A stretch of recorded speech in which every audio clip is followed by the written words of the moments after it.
बहन की चुप्पी भाग दो। निशा के घर छोड़ जाने के बाद राहुल की जिंदगी जैसे रुक सी गई थी।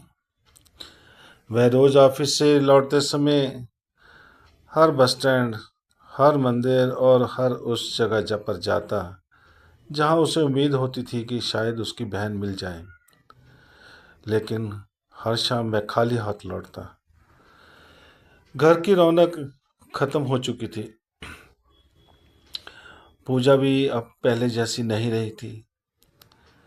निशा की खाली पड़ी अलमारी और उसके कमरे में रखी राखी देखकर उसकी आंखें भर आती। एक दिन अलमारी साफ करते समय पूजा को एक डायरी मिली। वह निशा की डायरी थी।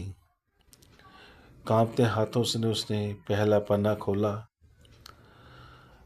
उसमें लिखा था, मेरी भाभी बहुत अच्छी है, बस उन्हें लगता है कि मैं उनके और भैया के बीच में आ गई हूँ। काश एक दिन उन्हें समझ आ जाए कि मैं तो सिर्फ उनका छोटा सा परिवार हमेशा खुश देखना चाहती हूँ। पूजा की आंखों से आंसू टपकने लगे। उसने दूसरा पन्ना खोला। आज भाभी नाराज थी। मैंने उनके लिए उनकी पसंद की खीर बनाई, लेकिन उन्होंने नहीं खाई। शायद मेरी वजह से उन्हें दुख मिलता है। भगवान मेरे हिस्से की सारी खुशियाँ मेरी भाभी को दे देना। अब पूजा खुद को रोक नहीं पाई। वह फूट फूट कर रोने लगी। उसी रात उसने राहुल के सामने हाथ जोड़ दिए। मुझे माफ़ कर दो राहुल। मैंने अपनी ही छोटी बहन जैसी निशा को समझने में बहुत बड़ी गलती कर दी। राहुल की आंखें भी नम थी। उसने कहा, मुझे तुमसे कोई शिकायत नहीं, लेकिन मेरी बहन जहाँ भी होगी अकेली होगी। दोनों ने उसी रात निशा को ढूंढने का फैसला किया। अगले कई दिनों तक वे हर रिश्तेदार, हर दोस्त और हर पुराने परिचित के घर गए, लेकिन निशा का कोई पता नहीं चला। एक दिन राहुल के मोबाइल पर एक अनजान नंबर से कॉल आया। क्या आप राहुल बोल रहे हैं जी? आपकी बहन निशा हमारे एनजीओ में बच्चों को पढ़ाती है। उसने कभी अपना घर का पता नहीं बताया, लेकिन आज उसकी तबीयत खराब हो गई है। उसके फ़ोन में आपका नंबर मिला। यह सुनते ही राहुल और पूजा तुरंत वहां पहुंच गए। कमरे का दरवाज़ा खुला।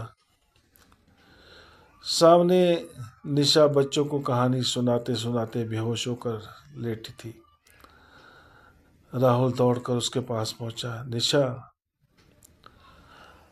आंखें खुली तो सामने अपने भैया को देखकर निशा की आंखों से आंसू बहने लगे। भैया, आप यहाँ? राहुल ने उसे सीने से लगा लिया। पगली, क्या एक बार भी नहीं सोचा कि तेरे बिना मेरा क्या हाल होगा? निशा रोते हुए बोली। मैं नहीं चाहती थी कि मेरी वजह से आपका घर टूटे।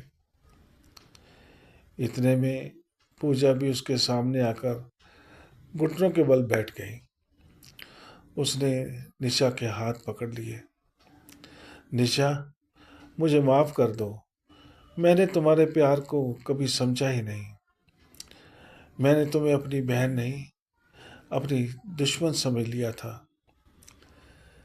निशा ने तुरंत पूजा को गले लगा लिया। भाभी, ऐसा आप ऐसा मत कहिए। अगर आप दुखी थी तो कहीं ना कहीं मेरी भी कमी रही होगी। पूजा और जोर से रो पड़ी। नहीं निशा, गलती सिर्फ मेरी थी। क्या तुम मेरे साथ घर चलोगी? निशा ने राहुल की तरफ देखा।